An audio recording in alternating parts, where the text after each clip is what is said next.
Hey there, Fletcher from All Things Overlanding here, and today I'm going to be talking about something that I don't think I've ever talked about on my channel before, and that is boots. We're coming into the winter season. I have for the last 5, 6, 7 years just basically worn tennis shoes or my normal Columbia camping shoes out, even in the winter. And as soon as I get out of my truck in the snow and the ice, fall into a pit or through some ice or something, my feet are soaking wet and the rest of the trip is just kind of ruined. And I've always been pretty cheap, and I've always been sort of reticent to spend the money on boots, and I'm just tired of it, right? So this winter I decided to go big, and I actually picked up 2 pairs of boots, and I'm going to show you both. One is from Wolverine and the other is from Cat. And I picked up 2 for a reason, and I'm going to kind of walk you through that. I'm going to talk a little bit about the features of these boots, and again, I'm going to show you the differences between them and talk about why I got each one. So if you are thinking about getting winter boots and you want to kind of know what some options are out there, you want to see what good options might be for overlanding and camping, this should have some good info for you in this video. So let's get into the Wolverine and Cat boots and why I picked up 2 pairs of boots for winter camping and overlanding.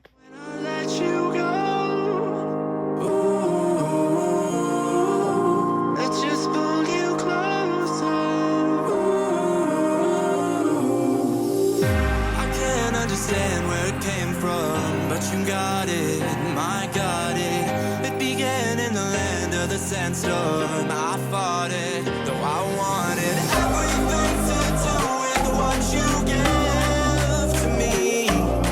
Loosening my grip. All right, guys, so let's start with the Cat boots. These are called the Invader Max. And of course, I will put links in the description to both of these pairs of boots so that you can see them if you want to pick some up, make it super easy for you to find them. But so these Cat boots are completely waterproof, which is the most important thing for me. Both these pairs of boots are completely waterproof, which I love. It does have a composite safety toe, so it has basically a steel toe boot in it that's made of composite. So my main requirements that I wanted something beefy with good traction, and as you see on the bottom here, these things are built for traction. These Cat boots specifically are really targeted at people that want maximum traction, especially in like bad conditions like snow, ice, stuff like that. So as you can see, they've got these really chunky patterns on the bottom here, which I think will be great for walking around vehicles, you know, when something gets stuck and you have to recover a vehicle. I also like that the sole is really chunky and big and thick because that's going to insulate me from the snow. It's going to keep me warmer. And the fact that it's waterproof, again, is just going to be an extra layer of protection when I'm out in winter doing camping and stuff like that. Now, that is one of the things to point out about this thing, though, is this thing is almost comically large, right? Like, it is just a huge boot. It looks super aggressive. I think in their description of the boot, they actually say if the Caterpillar brand was a shoe, this would be it, the Invader Max. So this thing is a big boy, right? They're heavy boots, they're big chunky boots, but again, I want that extra weight. I want that kind of clumpiness when I'm walking around in snow and ice, because I'm not trying to win a marathon, right? I'm trying to have good traction. I'm trying to make sure that I'm not slipping, and I want to be completely waterproof and keep my feet warm when I'm out camping in the winter. But again, I love having a couple pairs because then it gives me something dedicated, right? So like these things, I probably wouldn't wear these around, like just around town and stuff, right? Like if I was going to an expo or something, I probably wouldn't wear these. But if I'm going out and really going out in, like, you know, frozen creek beds and snow and stuff like that, you know, winter camping in Manistee, Michigan, and that's where I'll wear these. So now for the Wolverines. Now the Wolverines obviously are much more understated, right? From a look standpoint, they do seem to have good traction, but they're not as chunky or going to be as good traction-wise in the deep stuff, the snow, the ice, that sort of thing, as the Cats are, right? So again, the Cats, when I'm going to Michigan in January or February to camp in negative temps, and they're going to be 2 feet of snow, I will wear the Cats. The Wolverines, though, are going to be the rest of the season, right? So like fall and stuff. If I were going to an expo, these would be something that I could wear there that's not going to look, you know, almost cartoonish. It's more of a nicer sort of understated type of boot, but these also are completely waterproof. They also have a composite toe in them to protect your toe in case something would fall on it, fuel can or something like that when you're out overlanding. So these will be more of my like regular use boots. These will be like, right now it's fall and I'm out, but it's not raining or anything, so I'm not wearing them. I'm just wearing my regular Columbia shoes. But these will be basically starting in like November, December. These are the boots I'll wear most of the time, again, unless I'm going somewhere with a lot of snow and ice. So another thing that I really like about the Wolverines, and again, part of why these will be my more like regular use boots, is that Wolverine always focuses a ton on comfort. So they have a special widened heel in them that gives you more room so that it's more like a cradle for your foot and just makes it a lot more comfortable. It does have, again, a composite toe in it, but it's not as big and bulky as the one in the Cats. So it gives you plenty of room for your toes and stuff. So this is just a more comfortable, more like long-term wearing type boot.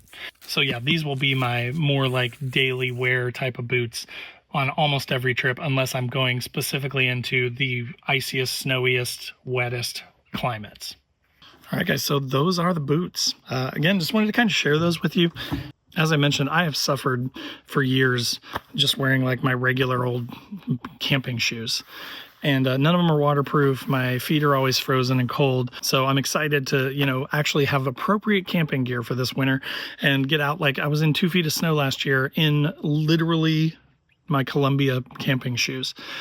And within minutes every day, my feet were soaked. And then the next day I would wake up and my shoes would be cold and wet and I'd put them back on and I'd sit in the truck and hope that the heat would just, you know, defrost my toes a little bit. And then you'd go to bed that night and your toes would get warm again. And it was miserable. So just having some dedicated boots that are made for these kind of adventures that I like to go on anyways here in the Midwest, which are really snowy, wet, icy, cold, you know, tractionless type trips. Having some dedicated boots to use for that is why I went with these couple of options. So again, links will be in the description down below.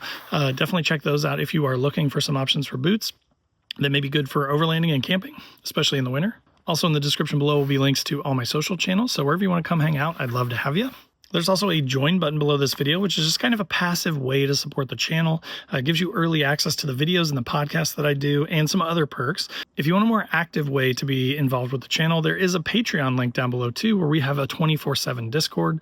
We all kind of chat about our rigs and our gear and things like that. We do a once a month Zoom call and we're doing 1 or 2 trips every year too to get together in person, sit around a campfire and drink a beer. Also below this video in the description is a link to my website where I've got funny overlanding camping themed patches and stickers. So if you're looking for patches for your headliner, if you're looking for, you know, stickers for your windows or your fridge or whatever, there's a ton of different funny options down there, dad joke style stuff like don't burn your wiener and it's a hot dog, that kind of thing. So if you're interested in that or all things overlanding type merch, check that out as well.